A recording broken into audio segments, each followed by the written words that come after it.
It was a quiet Monday morning in the small town of Gledhill, Ireland. The streets were calm, and the sea breeze carried a light chill.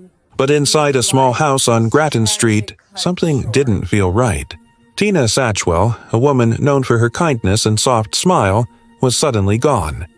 Her husband, Richard, said she had gone out to the shops and never came back.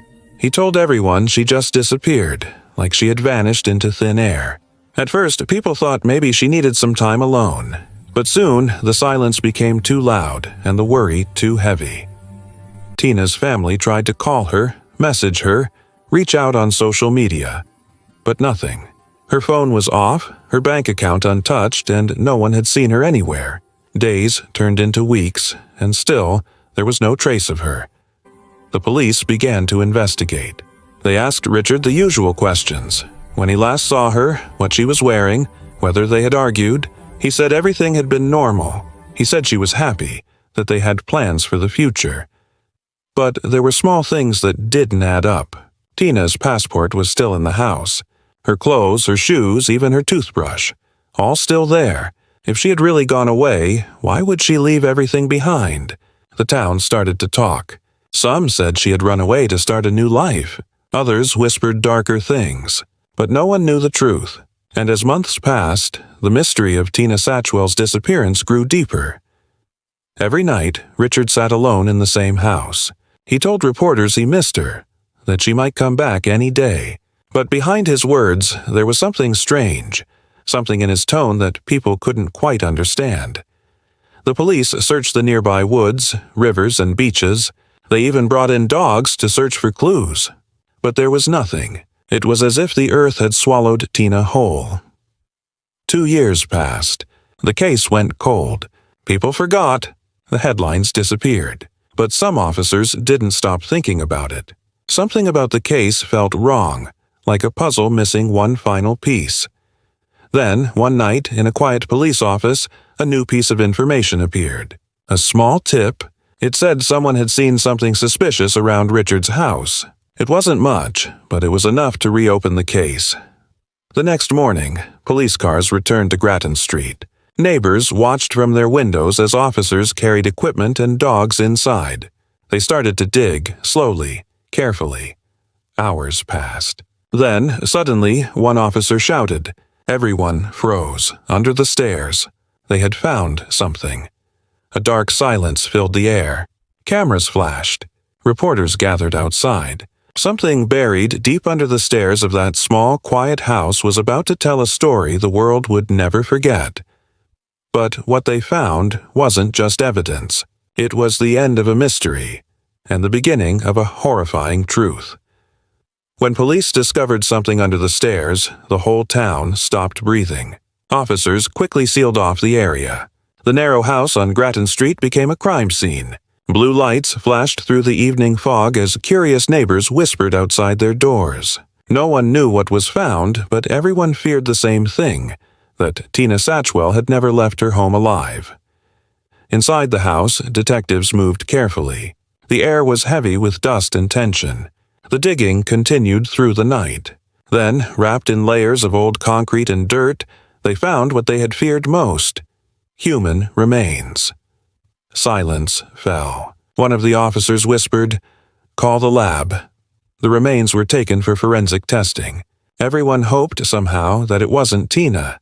But deep down, they already knew. Outside, Richard Satchwell stood quietly, his face pale, his hands shaking. He told the police he had no idea what they had found. "I don't know anything," he said again and again. But his words sounded weak. By the next morning, news cameras filled the street. Reporters shouted questions. Headlines spread like wildfire. Human remains found in home of missing woman, Tina Satchwell. The people of Gledhill were in shock. For 6 years, they had wondered where Tina was. Some had defended Richard, saying he was heartbroken. Others had always felt something wasn't right. Now, it seemed the truth had been hiding just a few feet from where he slept every night. Detectives began a full investigation. They searched every corner of the house. Old carpets were pulled up, furniture moved, and walls tapped for hollow sounds. Every inch of the place told a story of secrets and lies. When the DNA test results came back, it was confirmed. It was Tina. The woman who had been missing for years was found buried under her own stairs. The officers who worked on her case years ago felt both relief and sadness. They finally had answers, but not the kind anyone wanted.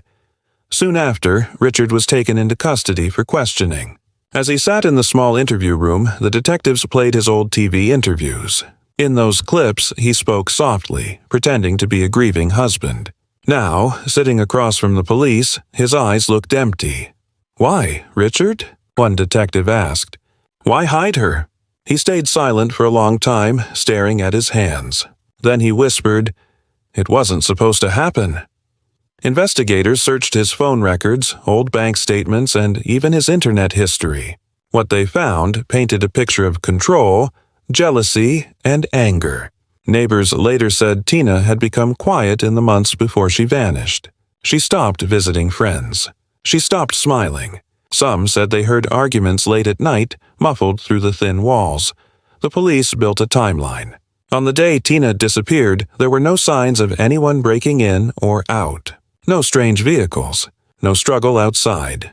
Everything pointed back to one person, Richard. But there was still one question. What had happened that day? When pressed again in questioning, Richard broke down. He said they had argued, that Tina wanted to leave him. She talked about starting over. He couldn't handle it, and in a moment of rage, everything changed. He told police he panicked. He didn't mean to hurt her, he said. Afterward, he hid her body under the stairs, believing no one would ever find out.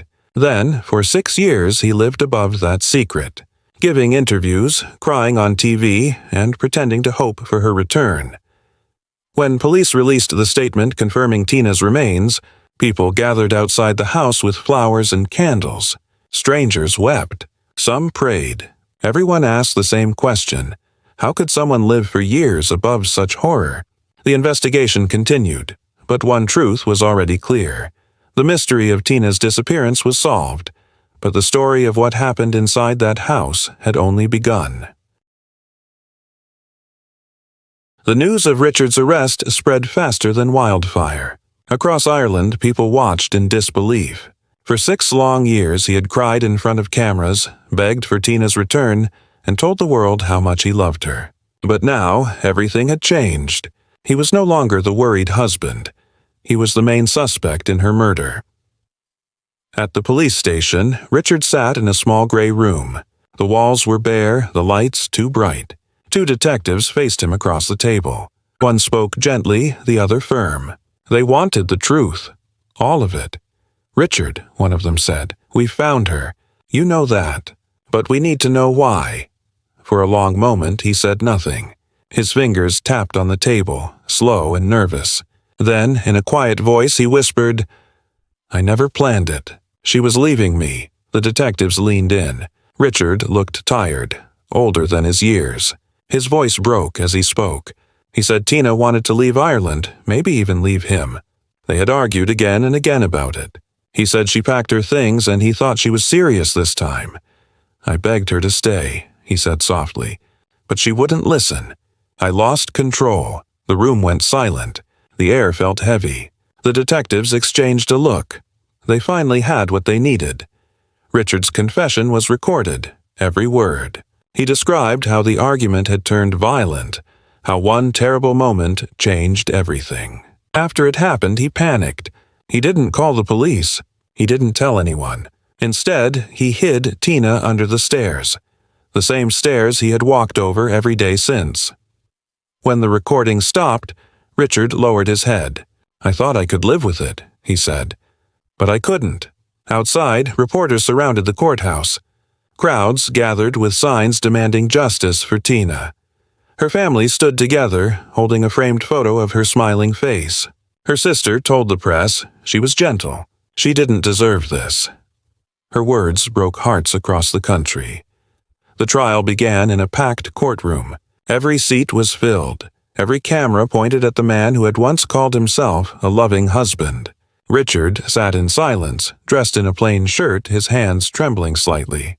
He avoided everyone's eyes. The prosecutor spoke first. Her voice was calm but sharp. She told the jury about the lies, the manipulation, and the years of pretending. She described how Richard gave interviews while living with Tina's secret buried beneath his home. The courtroom listened in silence. Not a whisper, not a sound. Then came the evidence. Photos of the house, the stairs, the spot where Tina had been hidden. Every image made the air colder. Some people in the audience cried quietly. The defense tried to argue that it wasn't murder, that it was a moment of rage, a mistake. But the prosecutor reminded everyone of one thing: 6 years of silence. 6 years of deception. If it was a mistake, she said, why did he keep lying for so long? Witnesses came forward. Neighbors, old friends, even shopkeepers. Many said Tina had seemed frightened in the months before she vanished. Some recalled hearing shouting from the house late at night. Others said they saw Richard alone, cleaning the front porch the day after Tina disappeared. As the days went on, the truth became harder to deny. Richard's story began to fall apart under pressure. Each new piece of evidence cut through his lies. Finally, one afternoon, the courtroom fell silent as the jury returned. The judge looked over his glasses. "Have you reached a verdict?" The foreman stood. His voice was clear but cold. Guilty. A wave of emotion filled the room. Tina's family held each other, crying quietly. Richard sat motionless, staring down at his hands. For the first time, he had nothing left to say. The judge spoke slowly. "For the murder of Tina Satchwell, you are sentenced to life imprisonment." As Richard was led away, flashes from cameras filled the hall. Outside, the crowd began to clap, not from joy but from relief. After 6 long years, justice had finally spoken. The courtroom was silent long after the judge's gavel fell. The words life imprisonment echoed in everyone's ears. For many, it was justice. For others, it was too late. 6 long years of waiting had ended, but nothing could bring Tina back. Outside the courthouse, the gray sky hung low. Rain began to fall soft and cold. People stood quietly, holding umbrellas, talking in low voices. Some were crying. Reporters tried to capture reactions, but most people had no words left. Tina's family stood together at the courthouse steps. Her sister, Teresa, held a small photo of Tina smiling on her wedding day. She whispered to a reporter, "We finally have the truth, but it still hurts. She deserved a full life, not this ending." The news spread quickly. Every channel replayed the story. The husband who hid his wife under the stairs. Across Ireland, people watched the footage again. The small house, the police tape, the flashing lights, the husband's face. It became a symbol of betrayal and hidden pain. Neighbors who once defended Richard now felt haunted. One woman who lived nearby told reporters, "We used to see him walk his dog every morning, calm and polite. Who could imagine what was inside that house?" The house itself became a place of darkness. Police finished their work, but the locals avoided it. Children walking home from school crossed the street rather than pass by it. At night, people said the house looked sad, silent, cold, like it remembered everything. Back inside the police station, detectives who had worked on Tina's case for years finally let themselves breathe. One officer said, "We never stopped thinking about her. Even when the trail went cold, we knew something didn't fit." The lead investigator, a woman named Detective O'Donnell, visited Tina's family quietly one evening. She didn't come as a police officer, but as a human being. She told them how they had reopened the case, how that one small tip had changed everything. "She can rest now," the detective said softly, "and so can you." In the weeks after the trial, tributes began to appear. People left flowers and candles near the sea where Tina used to walk. Strangers who never knew her wrote messages online, words of love, sorrow, and anger. One message read, "Justice took time, but truth never dies." The case also started deeper conversations. On talk shows and news programs, people discussed hidden abuse, control, and fear that many women faced silently. Tina's story became a reminder that sometimes danger lives behind closed doors, and sometimes the person you trust most is the one you should fear. Richard's life behind bars was quiet. He rarely spoke to anyone. Prison staff said he mostly stayed in his cell, staring at the wall, refusing to eat some days. Once, a guard asked if he regretted what he'd done. Richard said, "It doesn't matter now. I already buried myself the day I buried her." Meanwhile, Tina's family tried to rebuild their lives. Her sister planted a small garden in her memory. Her favorite flowers, lilies and roses, bloomed in the spring sunlight. When asked how she felt now, Teresa said, "We can breathe again. We can finally say her name without wondering where she is." But even with justice served, the pain didn't fade. Some nights, Teresa said she could still hear Tina's laughter in her dreams. She would wake up crying, remembering their childhood, their secrets, their promises. A year after the verdict, a small ceremony was held in Tina's honor. People gathered near the sea, holding candles. The waves were calm that evening, the air soft and still. As the light flickered, someone whispered, "She's free now." The crowd stood together in silence. No speeches, no cameras, just quiet respect for a woman whose story had shaken an entire nation. For years, her name had been a mystery, a missing woman, a question with no answer. Now, she was remembered not for how she died, but for who she was. Kind, gentle, and loved. And though the house on Grattan Street stood empty, its story would never fade. It became a warning, a lesson, and a memory, forever buried in the hearts of those who still said her name, Tina Satchwell. After the trial ended and the world moved on, the small town of Youghal was left with a shadow that refused to fade. The story of Tina Satchwell still echoed through every street, every conversation. People wondered, how could such darkness live in plain sight for so long? And what secrets were still buried beneath the silence? Detectives had closed the case, but not all the questions were answered. Behind the official reports and the court verdict, there were still missing pieces, small details that never made the headlines. Weeks after the sentencing, a retired officer named Liam Burke went through his old case notes. He had worked on Tina's disappearance in the early years, back when people still hoped she might walk through the door. He remembered her face, gentle, kind, full of life. Something about the case had always stayed with him. Late one evening, he opened an old box of files and began to read again. There were handwritten notes, call logs, and a few photos of the house before it became a crime scene. One note caught his attention. A neighbor had once reported hearing a loud noise like furniture crashing on the night Tina vanished. It was never followed up. Liam frowned. How did we miss this? He whispered to himself. He realized there were things they never looked into. Old friends who were never questioned. Small clues that got lost as time passed. At the same time, a journalist named Sarah Keene began writing a book about Tina's story. She wanted to understand not just the crime, but the life behind it. Who Tina really was before her name became a headline. Sarah met with Tina's friends, family, and even old co-workers. Each story painted a clearer picture of the woman behind the tragedy. One friend, Claire, said softly, "She used to hide her bruises with makeup, but she never wanted to talk about it. She said she was fine."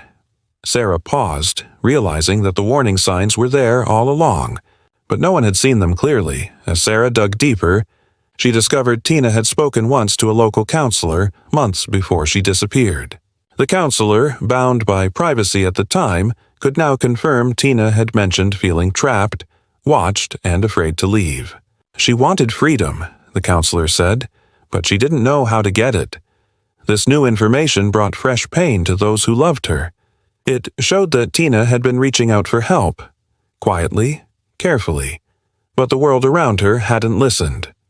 Meanwhile, back in prison, Richard Satchwell's name still stirred anger and disbelief. Some inmates refused to speak to him. Others said he would sit for hours staring at the floor, whispering to himself. A prison chaplain once asked if he wanted to pray.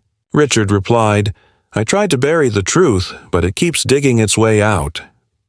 Outside those cold walls, Sarah's book was nearing completion.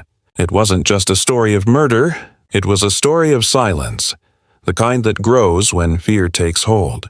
She titled it, Under the Stairs, The Unheard Life of Tina Satchwell. When the book was released, it reignited public interest. People began sharing their own experiences with hidden abuse. Hotlines reported more calls. Women who had stayed quiet for years began to speak. Tina's story, though tragic, had started a wave of awareness that spread far beyond Youghal. Detective O'Donnell, who once led the case, said in an interview, "Sometimes justice isn't just about punishment. It's about truth, even the parts we learn too late." In the years that followed, the house where Tina was found was finally sold, but no one ever moved in. Locals said the new owner used it for storage only. They said at night, when the wind was strong, the old wooden stairs creaked, like they were remembering, and so, even after justice, the story of Tina Satchwell continued to speak, not through courtrooms or headlines, but through the quiet voices of those who had finally begun to listen. Her story became a light for others lost in the dark. The world had once buried her under the stairs, but now her voice could finally rise above them. Years passed after the trial, but Tina Satchwell's name never truly disappeared. Though her house stood empty and quiet, her story lived on. Whispered in classrooms, discussed in newspapers, and remembered in small acts of kindness across Ireland. She was gone, but not forgotten. In a strange way, she had become the voice for those who never got to speak. Every year, on the date she vanished, candles were lit in her memory. People gathered by the sea in Youghal, friends, neighbors, strangers. Some came to pray, others came to think. The waves moved gently against the rocks as if the ocean itself was listening. Tina's sister, Teresa, always stood at the front. She carried fresh flowers, lilies, Tina's favorite, and placed them near the water. Each time she whispered the same words, "You're free now." But behind the peace, there was still sadness. Tina's story had opened wounds for many. Women who had lived in fear, people who had ignored the signs, and families who had lost someone in silence. Her case had become more than just a crime. It had become a lesson. Schools began to teach about her story in social studies classes. Community centers started programs about domestic abuse awareness. Posters went up in small towns with words that read, "Speak before it's too late." Tina's name was on them, not as a victim, but as a reminder of courage and what silence can cost. Detective O'Donnell, now retired, often spoke at public events. She would stand on small stages, her voice calm but filled with emotion. "We must listen," she would say. "When someone says they're scared, we must listen." Every time she mentioned Tina's name, her eyes softened. "Her story changed me," she admitted once. "It changed all of us." The journalist, Sarah Keane, whose book had revealed so much of the untold story, continued her work. She started a foundation in Tina's name, a place for women seeking help, offering shelter and counseling. The sign above the entrance read, "Tina's Haven." On its first day, more than 30 women arrived. Some came quietly, hiding their faces. Others came holding small children. All of them carried the same fear Tina once carried. Sarah watched from the doorway, tears in her eyes. "She didn't die for nothing," she whispered. "She saved them, even from the grave." Inside prisons, Richard Satchwell aged quickly. Years behind bars changed him. His hair turned gray, his face thin. He rarely spoke anymore. Once, in a quiet conversation with a priest, he said, "I thought I could control her. Now I see. I was the one who was trapped." But the priest said nothing. Some truths came too late. Outside, the world had moved on, but not completely. People still drove by Grattan Street, slowing down when they passed the small, aging house. Its windows were dark, curtains drawn. Some said the house still carried the weight of its past, the quiet guilt of what it had witnessed. One evening, years later, Teresa walked by that house again. She stopped for a long moment, watching the closed door. The street was silent except for the distant sound of the sea. She placed a small white flower on the doorstep. "This is for you," she said softly. Then she smiled, a sad, peaceful smile, and walked away. For her, it wasn't just about justice anymore. It was about release, for Tina, for herself, for everyone touched by the story. In the end, Tina Satchwell's legacy wasn't buried under the stairs. It lived in the hearts of those who had learned to see the hidden pain behind quiet smiles. Her story became a mirror, showing the world that monsters don't always hide in the dark. Sometimes, they live right beside us. The wind carried her name through the narrow streets of Ucall, gentle and eternal. And though her voice had once been silenced, now it spoke louder than ever, through every woman who found the strength to leave, through every family that learned to listen, and through every light still burning by the sea. Because Tina's story was never just about death, it was about truth. And truth, once uncovered, never stays buried.